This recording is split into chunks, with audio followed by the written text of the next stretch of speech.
नमस्कार, स्वागत है आप सभी का मेरे YouTube चैनल पर जहां पर हम पढ़ते हैं फिजिक्स आसान भाषा में। क्लास 12 की यूनिट फर्स्ट इलेक्ट्रोस्टैटिक्स में हमारा first chapter electric charges and fields चल रहा है। इसमें आज हमारा 18th टॉपिक है इलेक्ट्रिक फील्ड लाइंस। तो देखिए क्या होती है electric field lines. An electric field line is an imaginary curve drawn in such a way that the tangent on it at each point represents the direction of net electric field at that point. Electric field line क्या है बच्चों? एक imaginary curve है electric field line, जो कि इस तरीके से बने होते हैं कि अगर हम इसके किसी भी पॉइंट से एक टेंजेंट खींच दें तो उस पॉइंट पर हमें क्या पता चल जाती है कि जो नेट इलेक्ट्रिक फील्ड है उसकी डायरेक्शन कहां पर है, ये हमें पता चल जाता है। तो देखिए ये जो कंसेप्ट है इलेक्ट्रिक फील्ड लाइंस का, ये दिया था फैराडे ने।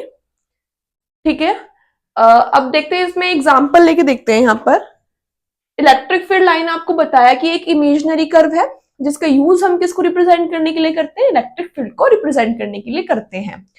इलेक्ट्रिक फील्ड लाइन क्या है? एक इमेजिनरी कर्व है जो कि इस तरीके से बना होता है कि इस पर अगर हम कोई भी टेंजेंट खींचते हैं किसी भी पॉइंट पर तो उस पॉइंट पर क्या आ जाती है? इलेक्ट्रिक फील्ड की डायरेक्शन आ जाती है। एग्जांपल के लिए देखिए बोर्ड पे ध्यान से।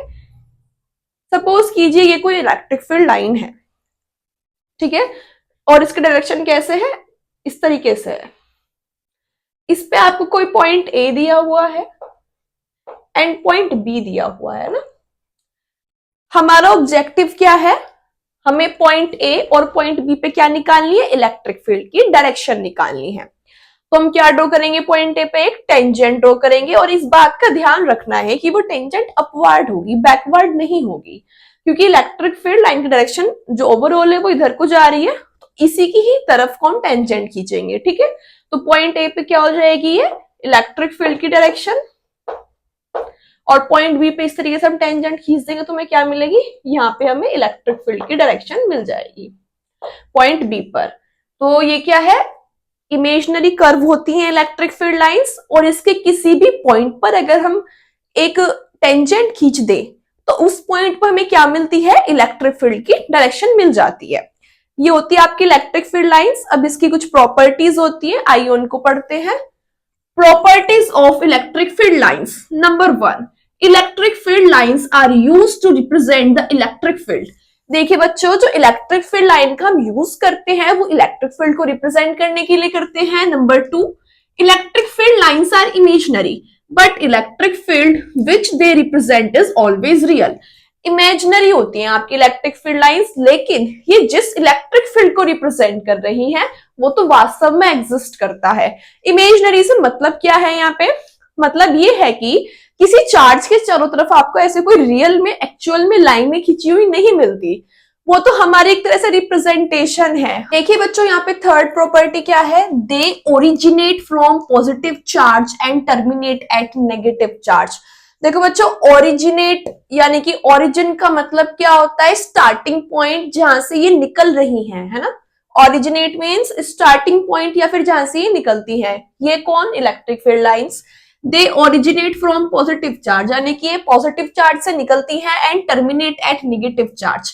टर्मिनेट यानी कि एंडिंग पॉइंट, यानी कि लास्ट में ये कहां जाती है? नेगेटिव चार्ज में ये चली जाती है। पॉजिटिव चार्ज से निकलती है, पॉजिटिव चार्ज से ये बाहर निकलती है ना, और नेगेटिव चार्ज में उसके अंदर चली जाती है। डायग्राम से समझिए इसको। फर्स्ट डायग्राम देखिए, यहाँ पे पॉजिटिव चार्ज है हमारे पास, तो आप एरो का साइन देख रहे हैं ब्लू। देखिए ब्लू लाइंस क्या है? यहाँ पे इलेक्ट्रिक फील्ड लाइंस हैं, और देखिए एरो आपका बाहर की तरफ है, यानी कि पॉजिटिव चार्ज से बाहर निकल रही हैं आपकी electric field lines up to infinity. Second figure है हमारे पास, नेगेटिव चार्ज लिया है यहाँ पे, यानी कि इसके अंदर जा रही है ये सारी इलेक्ट्रिक फील्ड लाइंस।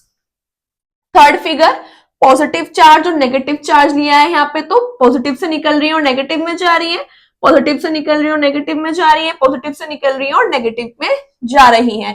यहाँ पे ये क्या रिप्रेजेंट कर रही है? अट्रैक्शन को रिप्रेजेंट कर रही है। अब देखिए आपकी नेक्स्ट फिगर, इसमें ही फिगर नंबर 4, अगर पॉजिटिव और पॉजिटिव चार्ज हम एक साथ लिए हैं तो क्या होगा? इसमें रिपल्शन होगा, यानी कि जो इलेक्ट्रिक फील्ड लाइंस है वो यहाँ पर बेंड होनी शुरू हो जाएंगी, क्योंकि यहां से ये भी निकल रही है, ये भी निकल रही है, तो यहां से ये बेंड हो जाएंगी और बाकी अपना निकलेंगे ही पॉजिटिव चार्ज से बाहर। सेम उसी तरीके से आप नेगेटिव चार्ज के लिए ले सकते हैं इसको, है ना। अब देखिए यहाँ पे fourth property, electric field lines can never intersect each other. देखो बच्चों, जो इलेक्ट्रिक फील्ड लाइंस होती है ये कभी भी एक दूसरे को काटती नहीं है, because if they intersect then two tangents can be drawn at the point of intersection.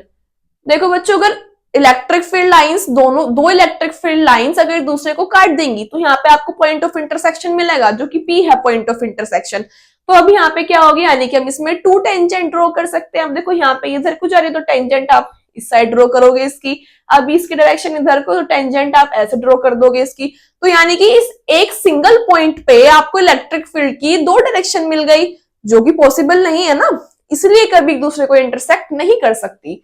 Electric field lines can never intersect each other because if they intersect, then two tangents can be drawn at the point of intersection, which indicates two directions of electric field at that point, which is not possible. बच्चों, fifth property देखते हैं electric field lines की। Electric field lines never form close loop.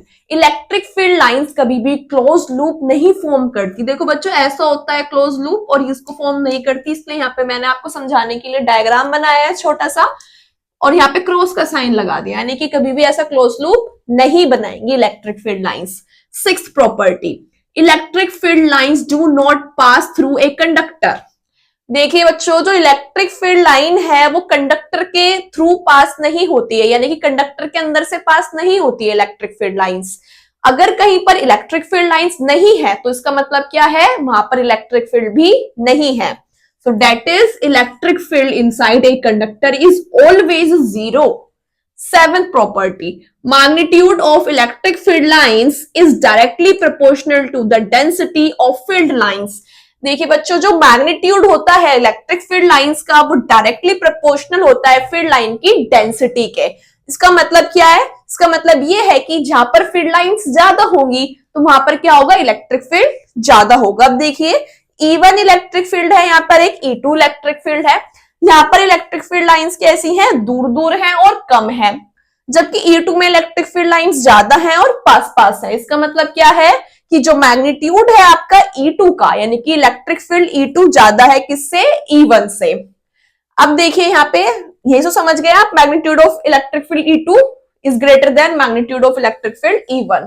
Property number 8, देखिए बच्चों, जब हम electric field lines को straight बनाते हैं और सेम डिस्टेंस पे बनाते हैं, सेम ही डायरेक्शन में बनाते हैं, तो ये किसको रिप्रेजेंट करती है, ये रिप्रेजेंट करती है यूनिफॉर्म इलेक्ट्रिक फील्ड को। आप देख सकते हैं यहाँ पे सभी जगह सेम सेम डिस्टेंस लिया गया है, यानी कि इलेक्ट्रिक फील्ड सब जगह सेम है और डायरेक्शन भी सेम है। तो ये किसको रिप्रेजेंट कर रही है, यूनिफॉर्म इलेक्ट्रिक फील्ड को। लेकिन अगर आप इस फिगर को देखते हैं तो क्या देखते हैं यहाँ पे कि यहाँ पे इलेक्ट्रिक फील्ड लाइंस पास है और यहाँ पे दूर दूर होती जा रही है, यानी कि डिस्टेंस बार बार चेंज होता जा रहा है इलेक्ट्रिक फील्ड लाइन का। बार बार इलेक्ट्रिक फील्ड चेंज हो रहा है, दूसरा इसके डायरेक्शन भी चेंज हो रही है, एक बार इधर चले गए, एक बार इधर, तो एक बार इस साइड। तो ये किसको रिप्रेजेंट करता है, आपका नॉन यूनिफॉर्म इलेक्ट्रिक फील्ड को रिप्रेजेंट करता है। ये सारी प्रॉपर्टीज यहाँ पर कंप्लीट होती है।